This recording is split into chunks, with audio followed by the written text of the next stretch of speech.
अ, आज हम ये आप लोगों के लिए लेकर आए हैं कुछ एमसीक्यूज़ केवीएस टीजीटी के लिए, जो आपके poem how to tell wild animals से हैं। पिछला मैंने एक वीडियो रिकॉर्ड किया था जिसमें एमसीक्यू हमने किए थे डेस्टाविस्नो से, और एक दो क्वेश्चन फायर एंड आइस से थे। फिर उसके बाद ए टाइगर इन द जू से थे, और एक और वीडियो मेरा फायर एंड आइस से पूरा 10-12 क्वेश्चंस का यूट्यूब चैनल पे पड़ा है, आप लोग उसको देख सकते हैं। तो हमने कवर की हैं अभी तक जो भी एक्सपेक्टेड क्वेश्चंस हमारे एग्ज़ाम में आएंगे: dust of snow, fire and ice, a tiger in the zoo. अब ये आपकी फोर्थ पोएम है जो आपके सिलेबस में दी गई है, जिसका नाम है how to tell wild animals. तो इसके एमसीक्यूज़ क्या बनेंगे, किस टाइप के ऑब्जेक्टिव टाइप क्वेश्चंस हमारे एग्ज़ाम में आने की पॉसिबिलिटी है, उसको हम देखेंगे। तो जैसा कि आपके सामने पहला क्वेश्चन है ये: how to tell wild animals is written by. ये पोएम किसके द्वारा लिखी गई है, इसमें पूछा गया है। तो इसके जो पोएट हैं वो ए कैरोलिन वेल्स पोएट हैं। क्या पोएट हैं ये, मतलब फीमेल हैं ये, कैरोलिन वेल्स। फिर उसके बाद हम बात करते हैं आगे। The poem is written in which tone. आपका सेकेंड क्वेश्चन आपके सामने है। ऑप्शन आपके सामने है। पहला ऑप्शन सरकास्टिक, दूसरा है ह्यूमरस, तीसरा है पेसिमिस्टिक, चौथा है ऑप्टिमिस्टिक। तो यहाँ पर जो टोन है इस पोएम की वो है ह्यूमरस। ठीक है, सेकंड ऑप्शन आपका सही हो जाएगा। किस टोन में ये पोएम लिखी गई है? ये ह्यूमरस टोन में लिखी गई है, एक फ़नी वे में लिखी गई है, फ़न का यूज़ हुआ है। और फिर इसके बाद आपका अगला क्वेश्चन है question number 3: the first animal introduced by the poetess. मतलब इस पोएम में, जो पोएम है how to tell wild animals, इसमें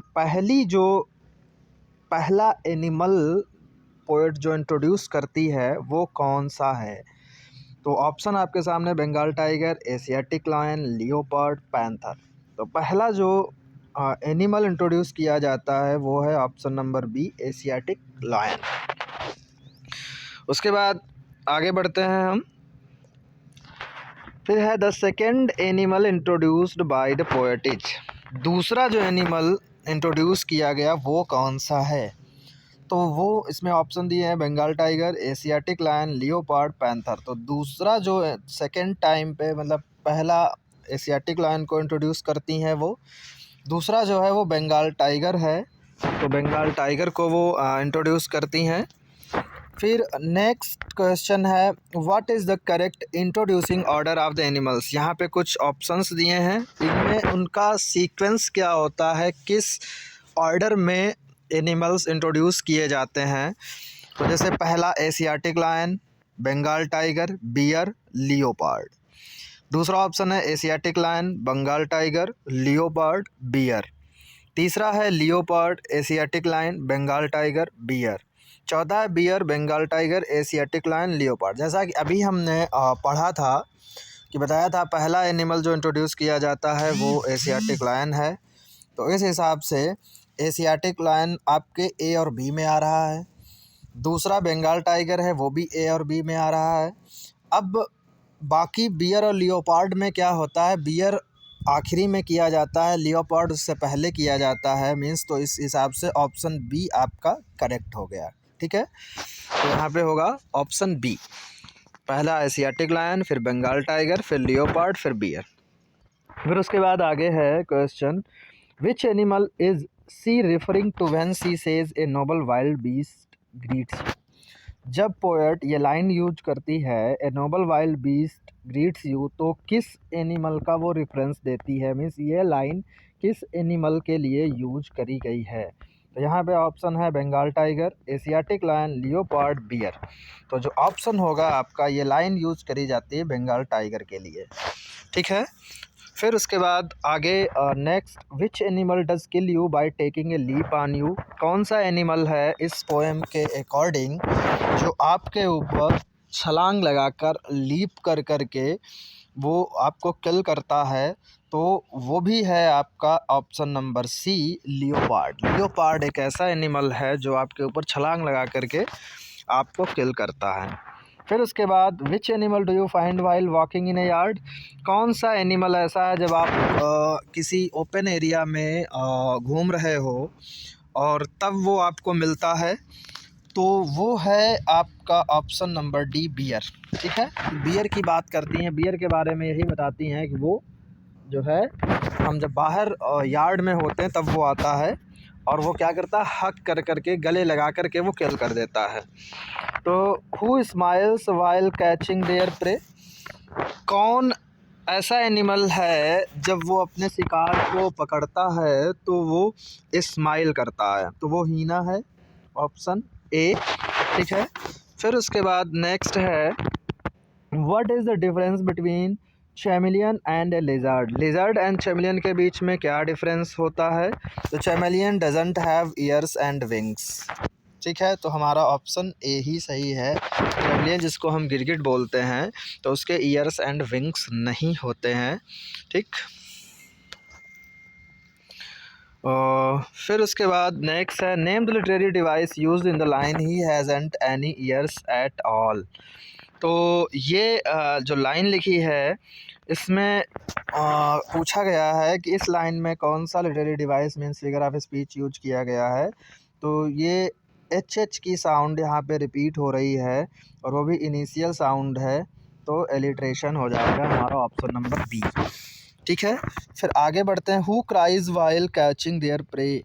कौन ऐसा जानवर है जो शिकार करते समय रोता है, तो क्रोकोडाइल के बारे में ये बोलती हैं। तो यहाँ पे ऑप्शन आपका बी इसमें दिया है, क्रोकोडाइल। क्रोकोडाइल जो है जब वो शिकार करता है तो मानो ऐसा वो रो रहा हो, उसकी आंखों से आंसू निकलते हैं। फिर है, which option list the statement that is not true according to the reference of leopard. इसमें पूछा गया है, इन ऑप्शंस को पढ़िए। तो लियोपार्ड पे पर कौन सा रेफरेंस इसमें कौन सी चीज़ अगर लियोपार्ड के रेफरेंस से देखा जाए तो वो सही नहीं है।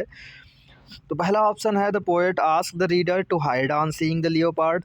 दूसरा है, the poet cautions the reader about a leopard when walking through its territory. तो बिल्कुल सही बात है, इसकी भी बात वो पोएट करता है। The poet cautions the reader, reader को वो सावधान करना चाहता है, अगर आप ऐसी किसी क्षेत्र में, ऐसे किसी एरिया में जा रहे हो जहाँ पे लियोपार्ड पाया जाता है, थोड़ा सा वहाँ पे आपको सावधान रहने की ज़रूरत है। फिर कहता है, the poet informs reader that leopard can launch repeated attacks. तो ये भी है, ये 3 बार लेप लेप लेप लेप वर्ड यूज हुआ है, तो उन्होंने कहा रिपीटेड एक्शन है यहाँ पे उसके जंप का, तो इसलिए ये भी सही है। The poet tells the reader that leopards attack can result in pale. बिल्कुल सही है, ये भी लाइन यूज हुई है कि उसका जो लीप करता है तो वो आपको कष्ट भी देता है, तो ये भी लाइन सही है। तो इसका ऑप्शन इसमें पूछा गया not true according to the reference, तो ऑप्शन ए जो है वो सही हो जाएगा, जो कि इस लियोपार्ड के रेफरेंस, अगर उसका रेफरेंस देते हैं तो इस पोएम के अकॉर्डिंग 3 सही हैं, ये चौथा सही नहीं है, तो हमारा ऑप्शन ए हो जाएगा क्योंकि नॉट ट्रू पूछा गया है। ठीक है, नेक्स्ट अगर हम बात करेंगे, जैसे ये देखो आगे दिया भी है, the repetition use in the he will only लेप एंड लेप again is an example of. यहाँ पे पूछा गया है, जो ये सेंटेंस है आपका, ये जो लाइन है, ही विल ओनली लेप एंड लेप अगेन, ये किस चीज़ का एग्जाम्पल है, तो पोएटिक जस्टिस है। अब पोएटिक जस्टिस क्या होता है, पोएटिक जस्टिस ये है कि जब लास्ट में मतलब कोई भी थीम चल रही है, कोई भी स्टोरी है, तो उस स्टोरी के साथ जस्टिस करना, मतलब कहने का मतलब कि एंडिंग सही होनी चाहिए। एंडिंग का मतलब जैसे अगर किसी ने कोई क्राइम किया है तो उसको पनिशमेंट मिलना चाहिए, तो वो होता है पोएटिक जस्टिस। सटायर है नहीं इस लाइन में। सटायर होता है जब किसी का व्यंग करते हैं हम, किसी का मतलब मजाक तरीके से, वैसे मतलब उसको सरकास्टिक वे में या कहो तो सटारिकल वे में बोलते हैं, सटायर मारते हैं। अल्यूज़न क्या होता है, वैसे तो इसमें अल्यूज़न यूज़ किया गया है। अल्यूज़न मीन्स होता है हम किसी पुरानी चीज़ों का रेफरेंस देते हैं। यहाँ पे पोएटिक लाइसेंस, बिल्कुल पोएटिक लाइसेंस का यूज हुआ है, डी वाला ऑप्शन है, क्योंकि लेप एंड लेप ये कोई वर्ड नहीं है, ये लेप लेप होते हैं। लेकिन पोएट ने क्या किया है, एक मतलब पोएम की उसका जो सिलेबल होते हैं और जो उसकी राइम स्कीम है, इनके लिए कुछ वर्ड वो अपने हिसाब से फ्रेम कर लेते हैं, उसे पोएटिक लाइसेंस बोला जाता है।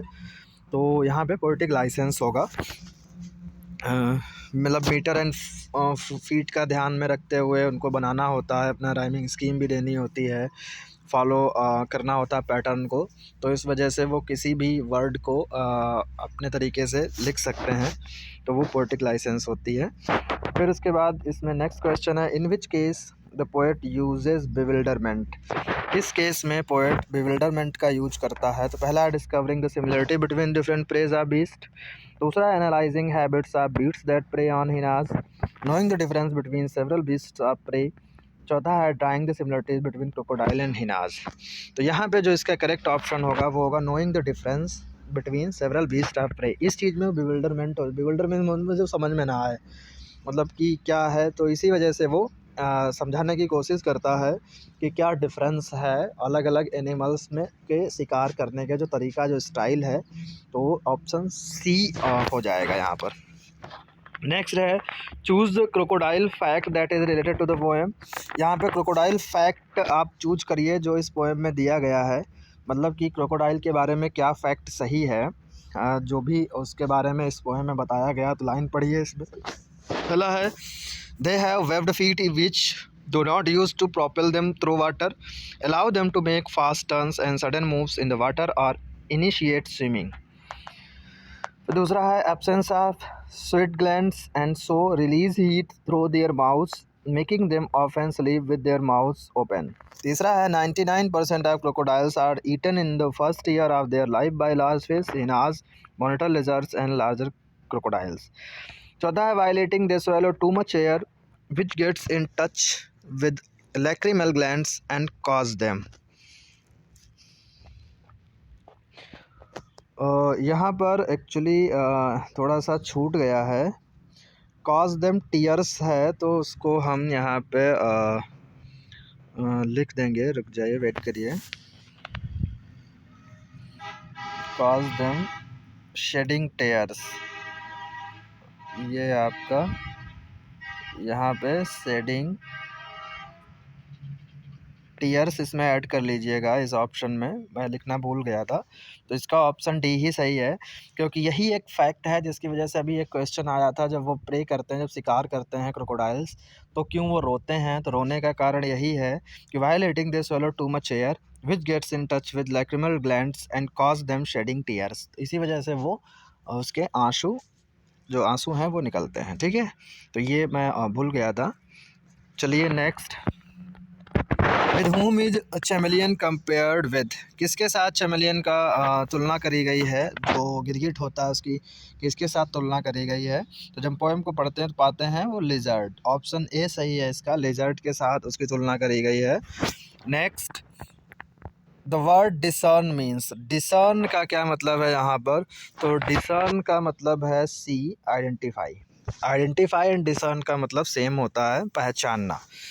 फिर नेक्स्ट है, lion could kill man with its simple. एक शेर जो है वो, लायन जो होता है वो किसी को भी या किसी भी आदमी को साधारण तरीके से मार सकता है। कैसे? लुक, रोर, जॉज, जैब।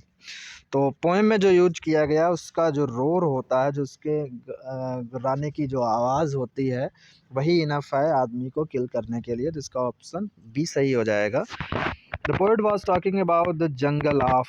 फिर इसमें भरना है आपका, फिल इन द ब्लैंक है। In the first stanza of the poem, जो पोएट है वो किन जंगलों की बात करता है, किस डायरेक्शन के जंगलों की बात करता है। तो जब पोएम स्टार्ट ही होती है तो वो ईस्ट के जंगलों की बात करता है। तो ऑप्शन सी इसका करेक्ट होगा। तो ये हैं क्वेश्चंस इसके।